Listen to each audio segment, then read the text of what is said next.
अस्सलाम वालेकुम नाज़रीन, आप देख रहे हैं प्रोग्राम अंदर की बात मुज़म्मिल सोहरावर्दी के साथ। मैं हूँ आपकी मेज़बान इक़रा रियाज़। हमारे साथ मौजूद हैं मुज़म्मिल सोहरावर्दी। अस्सलाम वालेकुम sir, welcome to the show. क्या हाल है आपका? बिल्कुल ठीक, आप सुनाएँ कैसी हैं आप? मैं ठीक हूँ सर, अल्लाह पाक का शुक्र है। आज के हमारे शो के टॉपिक्स होंगे पाकिस्तान का सियासी मंज़रनामा क्या होगा? उसके बाद खान साहब की जानिब से कहा है कि फैज़ हमीद साहब को उनके खिलाफ वादा माफ़ गवाह बनाकर पेश किया जा सकता है। फिर इलिमा खान की जानिब से कहा गया है कि उनकी जान को खतरा है। फिर उसके बाद ऑडियो लीक्स को लेकर सुप्रीम कोर्ट में अहम पेशरफ्त हुई है। पहले टॉपिक की जानिब बढ़ते हैं, तो सर क्या कहेंगे अब मौजूदा सियासी सूरत-ए-हाल में पाकिस्तान का सियासी मंज़रनामा क्या होगा? पाकिस्तान के सियासी मंज़रनामे में अगले 10 दिन बहुत अहम है। अगले 10 दिन में पाकिस्तान के अगले 5 साल के सियासी मंज़रनामे के फैसले किए जाएँगे।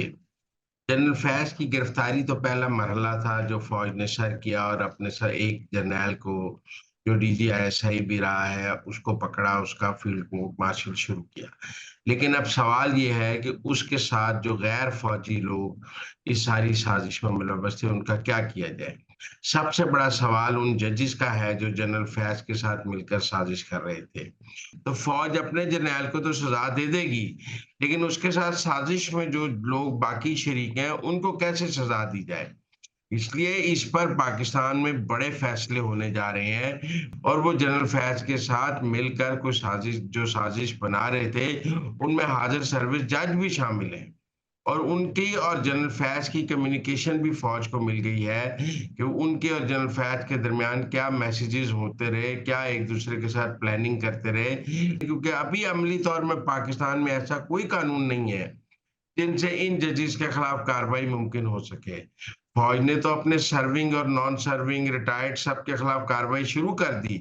कोई भी ऐसा अमली तौर पे कानून नहीं है जिन पर इन जजेस जो मुल्क के खिलाफ साजिश कर रहे हों, फौज के खिलाफ साजिश कर रहे हों या जो निज़ाम के खिलाफ साजिश कर रहे हों, उनको कैसे सज़ा दी जा सकती है, इस पर बड़े फैसले जो हैं अगले 10 दिन में होने जा रहे हैं। कुछ तो रिटायर्ड फ जजेस हैं जिनके बारे में बात हो रही है कि वो हैं क्या इसके लिए कोई नई कानून साज़ी होगी, नई आईन साज़ी चाहिए, कोई एक्स्ट्रा कॉन्स्टिट्यूशनल इक़दामात चाहिए? क्योंकि फ़ौज इस बात के लिए तो तैयार नहीं है कि फ़ौज अपने लोगों को तो सज़ा दे दे लेकिन जज सारे बच जाएँ। ये जज कैसे बच जाएँ? जो इस साज़िश में जज शरीक हैं, उनको कैसे उनके अंजाम तक पहुँचाना है? क्या उनका मिलिट्री कोर्ट में ट्रायल हो सकता है? तो फिर क्या सुप्रीम कोर्ट उस पे स्टे जारी कर देगा? इन जजों को फौजी तहवील में लिया जा सकता है? अगर नहीं लिया जा सकता, तो क्या किया जाए कि जो जनरल फैज़ के रैकेट में ये लोग शामिल हैं, इनको सज़ा देने पर फैसले होने और अगले 8 से 10 दिन इस काम के लिए बहुत अहम है क्योंकि जनरल फैज़ के फील्ड कोर्ट मार्शल के लिए शुरू हो गया है। उन्होंने भी अपना वकील कर लिया है। जैक ब्रांच ने काम शुरू कर दिया है। अब वहाँ उन पे चार्ज फ्रेम होना है अगले 10-15 दिन में। अकेले उसने अपने लोगों का तो को तो नहीं पकड़ना। जो साथी हैं उनका क्या किया जाए? उनको पकड़ने का रास्ता भी बनाने पर हिकमत अमली बनाने पर गौर हो रहा है।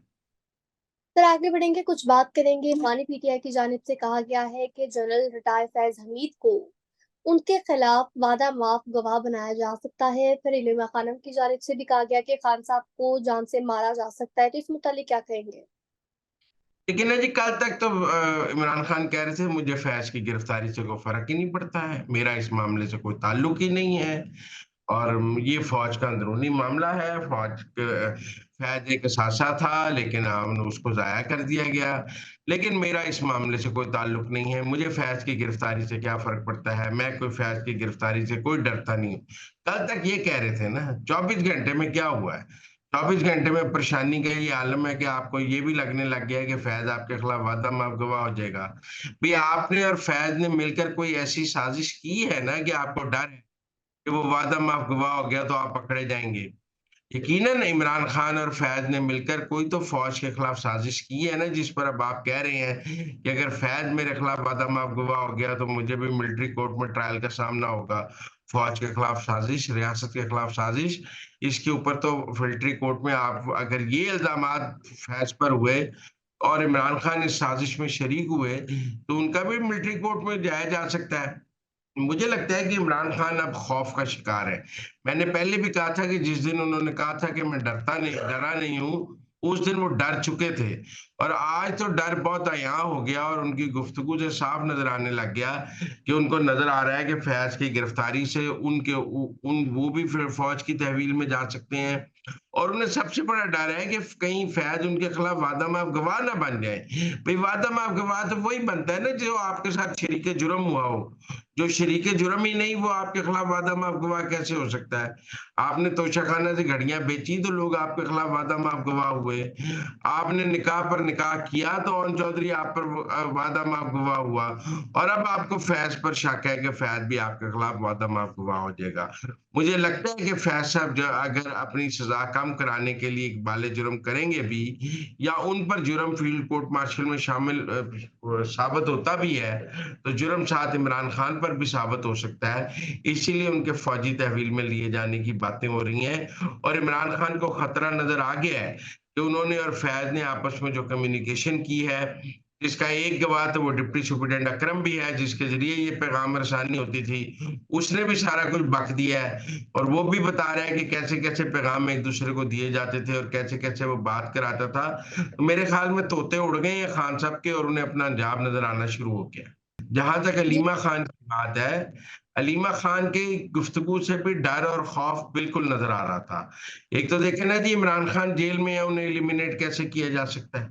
वो तो जेल में सबसे महफूज हैं। उनको वो तो बिल्कुल सरकार की हिफाजत में है, उनकी एलिमिनेशन की तो बात हो ही नहीं सकती। लेकिन फैज की गिरफ्तारी का खौफ इतना है कि अलीमा खान और इमरान खान दोनों के होश उड़ गए हैं और अलीमा खान भी कहने लग गई हैं कि हम तो अकेले ही सड़कों पर बैठ जाएंगे, अगर कोई हमारे साथ ना भी बैठा तो हम बैठ जाएंगे, इमरान खान को छुड़ाने के लिए कुछ तो करना पड़ेगा।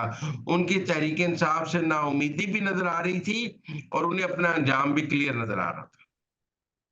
सर आगे बढ़ेंगे, कुछ बात करेंगे ऑडियो लीक केस को लेकर। तो ऑडियो लीक केस में अहम पेशरफ्त हुई है, इस मुतालिक आप इस पेशरफ्त को कैसे देखते हैं?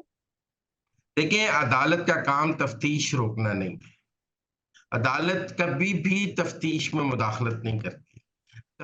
इस तरह ट्रायल का आजादाना होना जरूरी है, इसी तरह तफ्तीश का आजादाना और होना जरूरी है और अदलिया को तफ्तीश में मुदाखलत नहीं करनी है। अगर अदलिया तफ्तीश में मुदाखलत करेगी तो ये भी फेयर ट्रायल की नफी है। शाकिब निसार की तहरीक इंसाफ की टिकटों की खरीदो फरोख्त की तफ्तीश रोकी, उन्होंने शाकिब निसार को प्रोटेक्ट किया कि वो जो पीटीआई की टिकटों की खरीदो फरोख्त उनका बेटा उनके और वो मिलकर कर रहे थे उसका ट्रायल ना हो सके, उसकी तफ्तीश ना हो सके और वो मुसलसल साकिब निसार को बचा रहे थे।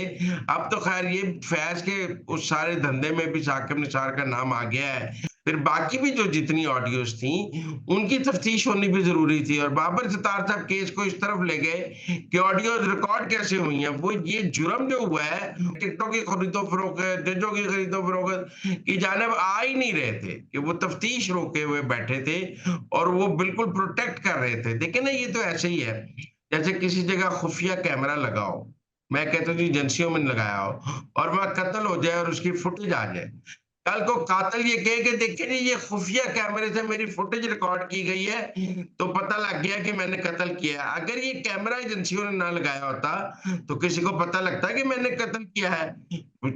साकिब निसार का भी यही मौकफ है कि अगर मेरी ऑडियो रिकॉर्ड ना होती तो किसी को पता लगता है कि मैंने टिकटों की खरीदो फरोख्त की है, मैं 2-2 करोड़ रुपया एक टिकट का वसूल कर रहा था, कभी भी ना पता लगता। ये तो ऑडियो रिकॉर्ड हुई तो पता लग गया, वरना मेरे जुर्म का किसी को क्या पता लगना था। और बाबर सत्तार साहब उसके ऊपर बैठ गए कि हाँ हाँ ये तो बड़ा जायज मौकफ है, ऑडियो रिकॉर्ड होने से जुर्म तो पता ही नहीं लगना चाहिए, जितने सीसीटीवी लगे हैं तब बंद कर दें।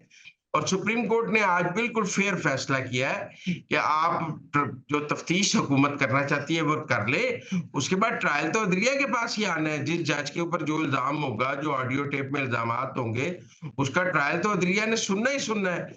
अदलिया तफ्तीश कैसे रोक सकती है? तो मेरे ख्याल में सुप्रीम कोर्ट में ठीक फैसला हुआ है लेकिन रियासत का बहुत वक्त बाबर सत्तार ने जाया किया है। ठीक हो गया। तो नाजरीन, ये थी आज के अंदर की बातें। आपसे मुलाकात होगी अगले प्रोग्राम में, तब तक के लिए आप हमें दीजिए इजाजत। अल्लाह ने के बाद।